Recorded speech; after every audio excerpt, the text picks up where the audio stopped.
Hello everyone, welcome to Srinivasa IAS academy. So ಇವತ್ತು ನಾವು ಸಿಲಾಗಿಸಮಲ್ಲಿ only a few ಕೇಸನ್ನು ನೋಡೋಣ. ಫಸ್ಟ್ ಆಫ್ ಆಲ್ ಅದನ್ನು ಹೇಗೆ ಡ್ರಾ ಮಾಡಬೇಕು? Only a few A are B ಅಂತಂದರೆ ಅದರಲ್ಲಿ some A are B and some A are not B ಅಂತ ಬಂದಿರುತ್ತೆ, right? Some A are what B ಮತ್ತು some A are not B ಎರಡು ಸ್ಟೇಟ್ಮೆಂಟ್ಸ್ ಕೂಡ ಬಂದಿರುತ್ತೆ. Only a few A are B ಅಂತಂದರೆ. ಸೊ ಕನ್ಕ್ಲೂಷನ್ ಪ್ರಕಾರ ನೋಡಿದರೆ ಫಸ್ಟ್ ಕನ್ಕ್ಲೂಷನನ್ನು ಏನು ಕೊಟ್ಟಿದ್ದಾರೆ? Some A are not B ಅಂತ ಕೊಟ್ಟಿದ್ದಾರೆ.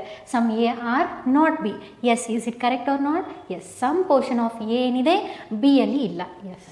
Next, all A can never be B. Can never be ಏನಿರುತ್ತೆ, ಇದೇನಿದೆ ಡೆಫಿನಿಟ್ ಕೇಸ್ ಇದೆ. ಸೊ ಯಾವತ್ತೂ ಕೂಡ ಎ ಬಿಯಲ್ಲಿ ಆಗಲ್ಲ ಅಂತ, ಎಲ್ಲ A, right? Some A B already ಇದೆ, ಅವ್ರು ಹೇಳ್ತಾ ಇರೋದು all A can never be B. Yes, it is correct, right? So because ಇಲ್ಲಿರೋ ಸಮ್ ಪೋರ್ಷನು ಬಿಯಲ್ಲಿ ಹೋಗೋದಿಲ್ಲ, ಹಾಗಿದ್ರೆ ಎಲ್ಲ ಪೋರ್ಷನ್ ಹೋಗೋಕ್ಕೆ ಸಾಧ್ಯನಾ? ಇಲ್ಲ. That means it is a correct. All A can never be B. Some A are B is a possibility ಅಂತ ಕೊಟ್ಟಿದ್ದಾರೆ. Some A are B is a possibility. Already some B are in A, already some B A ಅಲ್ಲಿ ಇದೆ, ಹಾಗಿದ್ರೆ ಇದು ಮುಂದೆ possibility ಹಚ್ಚಿದ್ದಾರೆ ಅಂದರೆ ಅದು ಏನಾಗುತ್ತೆ? ರಾಂಗ್ ಆಗುತ್ತೆ. Some A are already B. Next, all B are A is a possibility. ಎಲ್ಲ ಎ ಏನಿದೆ ಬಿ ಆಗುತ್ತೆ ಅಂತ ಹೇಳ್ತಾ ಇದ್ದಾರೆ. ಸಾರಿ, ಎಲ್ಲ ಬಿ ಏನಿದೆ ಎ ಆಗುತ್ತೆ ಅಂತ ಹೇಳ್ತಾ ಇದ್ದಾರೆ. So is it a possible?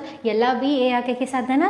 S. Because A ಪೋರ್ಷನಲ್ಲಿರೋದು ಏನಿದೆ ಬಿ ಅಲ್ಲಿ ಹೋಗೋಕ್ಕೆ ಸಾಧ್ಯ ಇಲ್ಲ. ಬಟ್ ಬಿ ಟು ಎ ಏನಾದರೂ ರಿಲೇಷನ್ ಗೊತ್ತಿದೆ ನೆಗೆಟಿವ್? ನೋ. ಸೊ ಹಾಗಿದ್ರೆ ಪಾಸಿಬಿಲಿಟಿ ಇದೆನಾ? Yes, right? ಸೊ ಹಾಗಿದ್ರೆ ನನಗೆ some B are not A, is it this conclusion is correct or not ಅಂತ ನನಗೆ ಕಮೆಂಟಲ್ಲಿ ಆನ್ಸರ್ ಮಾಡಿ. So thank you everyone.